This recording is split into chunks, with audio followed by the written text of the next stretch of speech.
So ఇప్పుడు వచ్చేసరికి R25 regulation కూడా వచ్చింది JNTH కింద. R22 ఉంది, R18 ఉంది, R16 ఉంది, అంతకుముందు R13 అవన్నీ ఉన్నాయి. ఇప్పటికి చాలా రెగ్యులేషన్స్ వాటి ఎగ్జామ్స్ రాసే ఛాన్సెస్ కోల్పోయాయి ఆ స్టూడెంట్స్ ఎవరైతే ఉన్నారో, ఇంకా సప్లీలు మిగిలి ఉన్న వాళ్ళు. ఇక త్వరలో ఈ రెగ్యులేషన్స్ ఇప్పుడు చెప్పిన రెగ్యులేషన్లో కొన్ని రెగ్యులేషన్లు ఆ ఛాన్సులు కోల్పోనున్నాయి.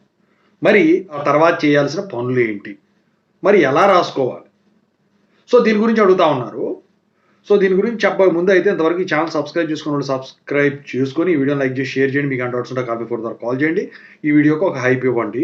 ఇక టాపిక్లో వెళితే ఏంటంటే ఆల్మోస్ట్ R16 కూడా క్లోజ్ అయిపోయింది.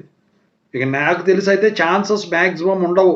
దానికి కూడా ఇంకొక బ్యాచ్ అయితే మిగిలింది కదా, ఇచ్చాడంటే మాత్రం డిసెంబర్లో మీ అదృష్టమే. నవంబర్ డిసెంబర్లో నాకు తెలిసి పిలవపోవచ్చు, పిలిస్తే మీ అదృష్టమే. ఇక R18 బ్యాచ్లో కూడా కొన్నిటికి కాలం చెల్లిపోతుంది, ఇంకా కొన్ని రోజులే దగ్గర పడిపోయింది. ఇక నిదానంగా కట్ అయ్యకుండా వచ్చేస్తాయి. ఇక R22 అవి ఇంకా టైం పట్టుద్ది. R25 అంటే ఇప్పుడేగా స్టార్ట్ అయింది.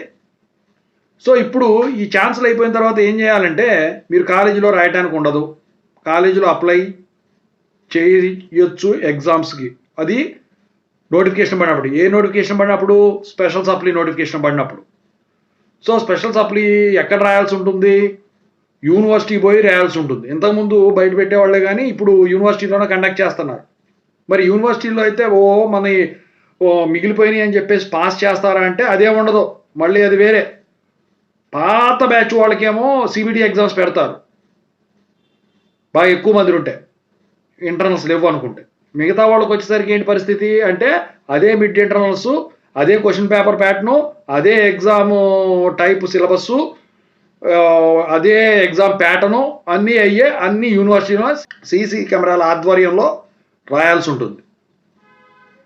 ఓకేనా? సో మొత్తానికైతే మీ ఛాన్సెస్ అయిపోతే స్పెషల్ సప్లీ రాసుకోవాలి. మరి ఎప్పుడు పడుతుంది ఇది అనమాట క్వశ్చన్ చెప్తా.